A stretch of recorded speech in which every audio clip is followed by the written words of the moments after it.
Bismillahirrahmanirrahim. Dan sederhananya adalah gimana sih cara kita menghadapi itu. Saya juga lagi belajar, ini bukan kata saya ya, tapi saya coba merangkum dari beberapa hadis, dari beberapa ayat. Mudah-mudahan ini jadi semacam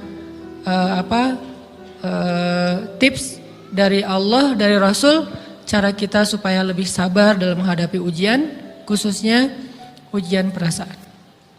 Pertama, saya mengambil dari hadis riwayat yang diriwayatkan dari Abu Hurairah, hadis Hasan. Nabi SAW mengatakan, "Ma yazalul bala'u bil mu'mini wal mu'minati fi nafsihi wa waladihi wa malihi hatta yalqallaha ta'ala wa ma alaihi khati'ah."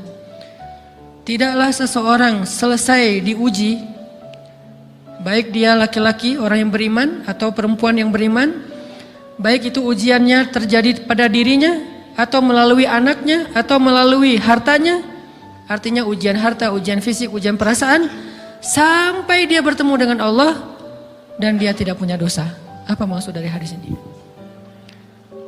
Ujian itu tidak akan berakhir, kecuali kalau dosa kita sudah habis.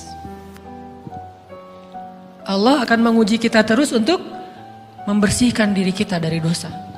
Sehingga yang harus kita coba bangun awareness dalam diri kita kalau lagi diuji, Allah pengen membersihkan dosa saya nih.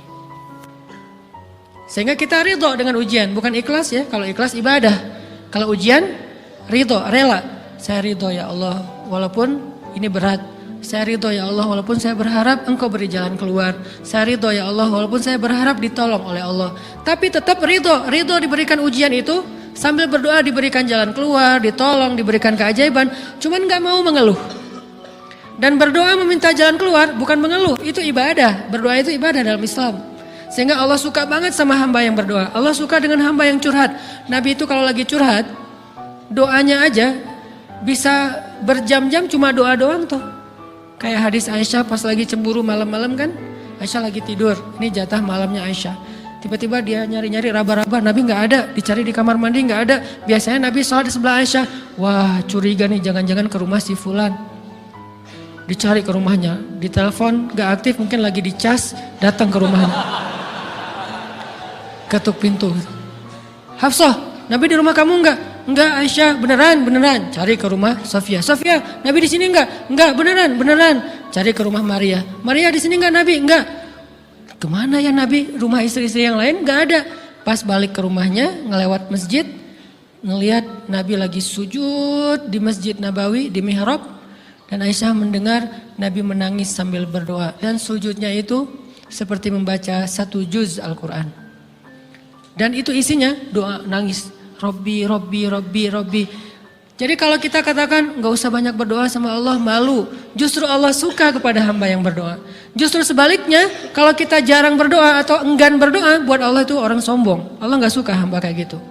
Kamu gak butuh saya, sama kayak kita lagi ada masalah, punya teman yang punya kelebihan harta, terus kita kayak bingung gitu nyari kesana kemari pinjaman, dia gak dikasih tahu. Pas dia tahu dari orang lain, dia ngomong apa? Kamu gak nganggap saya ya? Emangnya saya bukan teman kamu? Kok kamu punya masalah keuangan tapi saya gak dikasih tahu, malah saya tahunya dari orang lain? Tersinggung kan? Kalau teman kita aja tersinggung, apalagi Allah. Kamu punya masalah kok gak ngomong ke saya, wahai hambaku? Bukan berarti Allah gak tahu, Allah tahu, cuman Allah berhak, bukan ingin ya, berhak untuk dilibatkan. Allah berhak untuk dicurhatin. Allah berhak untuk dijadikan tempat kita untuk habis-habisan menangis dan melampiaskan masalah kita kepada Allah dalam bentuk curhat-curhat dan doa.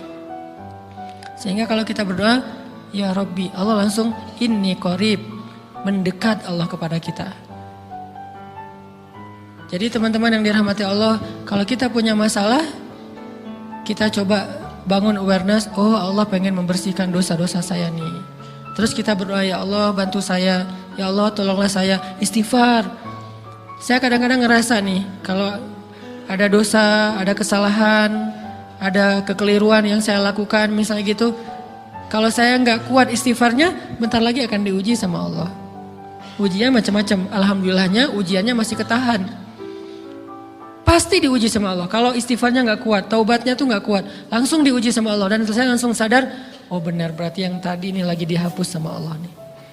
Perkencang lagi, perkuat lagi istighfar. Kenapa? Karena kalau istighfar kita kuat, berarti kan dosa kita dihapus dengan istighfar ya. Otomatis ujian kita durasinya berkurang. Makin kuat istighfar, makin berkurang. Kalau istighfarnya udah mantap, udah selesai, Allah cabut tuh ujian kita. Diganti dengan kebaikan. Jadi teman-teman, kita coba sadari, oh kalau Allah menguji saya, emang saya banyak dosa. Sebelum kita mencari kambing hitam, nyalah-nyalahin orang lain, sebelum kita marah kepada orang lain, kadang wajar kita marah kepada orang lain gara-gara ucapannya, komennya, teks dari dia, wajar. Tapi sebelum itu, marah dulu kepada diri kita atas dosa dan kesalahan kita yang baru saja kita lakukan. Atau yang dulu kita lakuin dan belum benar-benar kita tinggalkan. Kalau kita ngerasa banyak dosa di masa lalu sebelum kita taubat, hijrah, berarti mungkin itulah alasan kenapa sekarang kita diuji setelah hijrah. Kenapa agak-agak harus jungkir balik setelah kita hijrah. Kenapa harus sedikit berdarah-darah setelah kita hijrah. Anggap aja itu untuk mengkifarat, membersihkan dosa-dosa kita yang telah lalu. Supaya apa? Supaya kalau kita pulang kepada Allah, kita pulang dalam keadaan bersih. Dan itu pasti akan menjadi orang yang paling beruntung. Daripada nanti diberesin di akhirat, mending diberesin di dunia kan. Soalnya kalau diberesin di akhirat itu lebih berat. Akhirat itu perlakuannya beda dengan di dunia. Di dunia kalau kita salah akan dibalas oleh Allah. Kalau kita belum taubat, dibalas oleh Allah sama. Tapi di akhirat ukurannya beda. Sehingga heran ya, kalau ada orang yang merasa beruntung lolos dari hukuman dunia, dia pikir dia udah lolos dari hukuman Allah. Mending dia beresin deh di dunia daripada nanti di akhir berlarut-larut. Itu bahaya banget. Kalau buat saya pribadi dan saya yakin teman-teman juga kayak gitu, gak mau ada masalah di akhirat, mending masalah di dunia aja. Tapi masalah di dunia juga kita gak mau berlarut-larut, pengen cepat dimudahin sama Allah. Caranya istighfar. Tidaklah Allah memberikan kepada kita ujian kecuali salah satu alasannya pengen menghapuskan dosa. Idza kathurat dzunubul 'abdi walam yakun lahu min amalin liyukaffiraha fabtalahu Allahu bil hazan liyukaffiraha. Kalau seorang hamba banyak dosa dan dia nggak cukup amal untuk mengkifarat dosa-dosanya, Allah akan menguji dia dengan rasa sedih, dengan rasa kecewa, dengan rasa berat, sakit hati untuk mengkifarat dosa-dosanya. Itu yang kita bangun, sehingga kalau ada masalah sama orang lain, kita memperbaiki diri dulu. Bukan sibuk dengan kesalahan dia terus menerus yang gak mau kita maafin. Misalnya ada teman kita nih, jadi clash sama kita.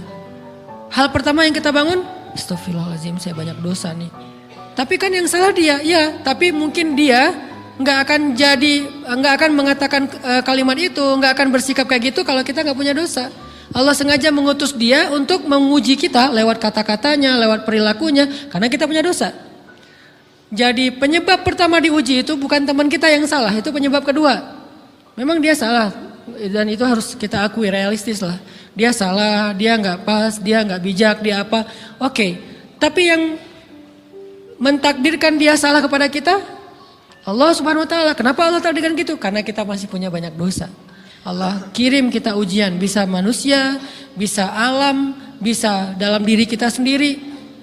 Itu semuanya adalah cara Allah untuk menguji kita dan membersihkan dosa-dosa kita. Ini yang kita bangun pertama. Yang kedua, kata Nabi di dalam hadis Bukhari, "May yuridillahu bihi khairan." Yang terkenal kan yufaqihu fiddin, itu yang terkenal. Ternyata ada dua modelnya. Ada may yuridillahu bihi khairan